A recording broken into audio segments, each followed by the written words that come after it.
2020, the year to remember. Look, we know it's been a bleak year. When the clock struck midnight and glitter erupted upon our New Year's Eve celebrations, it's safe to say that many of us didn't have a clue about what 2020 would bring. Between the disastrous effects of the COVID-19 pandemic, the widespread global outcry as a result of police brutality, and the continued destruction of the environment, to name just three, most of us have been grappling with some tough stuff.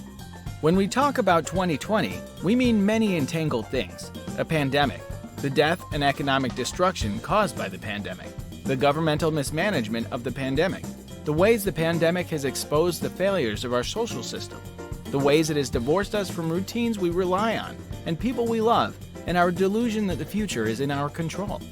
The COVID-19 pandemic has spread with alarming speed, infecting millions and bringing economic activity to a near standstill as countries impose tight restrictions on movement to halt the spread of the virus. As the health and human toll grows, the economic damage is already evident and represents the largest economic shock the world has experienced in decades. In 2020, a new crisis consumed everything. People lost loved ones, jobs, and saw their lives turned upside down on an unprecedented scale. But 2020 has not been the worst year in history, because proclaiming it as the worst year would be to ignore world wars, human atrocities, and even health emergencies of the past. Well, most years have natural disasters. Contested elections are nothing new. We also have periodic epidemics, though the coronavirus is certainly an unusually dangerous and sudden threat. But some historians say that the truly worst year was 536. That's the year a volcano erupted in Iceland and the sun dimmed for a year and a half, leading to a catastrophic global cold spell. You could argue that 1918, the year of the Spanish flu pandemic, was the worst, or that any of the years of the Great Depression, from 1929 to 1933, deserve the title.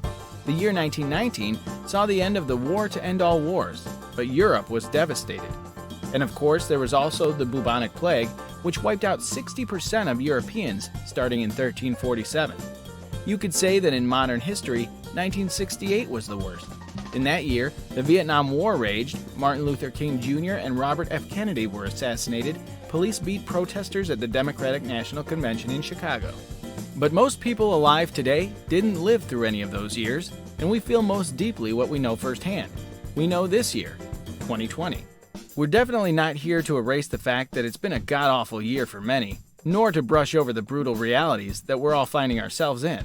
For some people, there's more than one kind of worst year: the death of a loved one, the loss of a job. But if pressed, a lot of people would acknowledge that this isn't the worst year of their lives.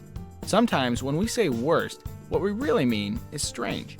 This is a very strange year and frightening in its unfamiliarity. Even so, most of us can look around on most days and find pleasure and beauty not conjured by the word worst, like a sunrise or a sunset. However, it's equally important to remember that some light can always be found, even in the darkest of years. Luckily, we're healthy and safe, and soon we'll be seeing each other again. But not everyone has the luxury to get back to their loved ones. The thing is, we may never know when would be the last time we see our family, friends, and people we care about. And we don't always have the chance to say goodbye. A healthy body, a breathing lung, a beating heart, these things we take for granted can all be taken away from us tomorrow. 2020 has reinforced the reality that anything can happen at a moment's notice. This extraordinary circumstance has changed our perspectives on health, family, work, resilience, and the community, and it has truly provided the gift of life lessons. The year 2020 has taught us to be more patient and compassionate with ourselves and others.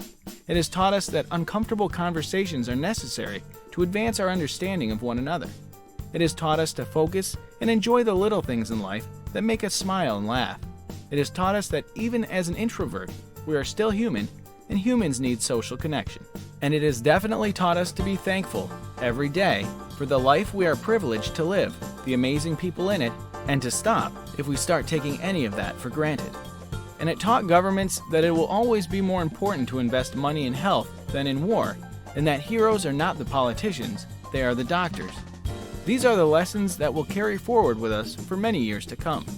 So tell us, what lesson did you learn in 2020? Let us know in the comments section below, and don't forget to give this video a like, share with your friends, and click subscribe.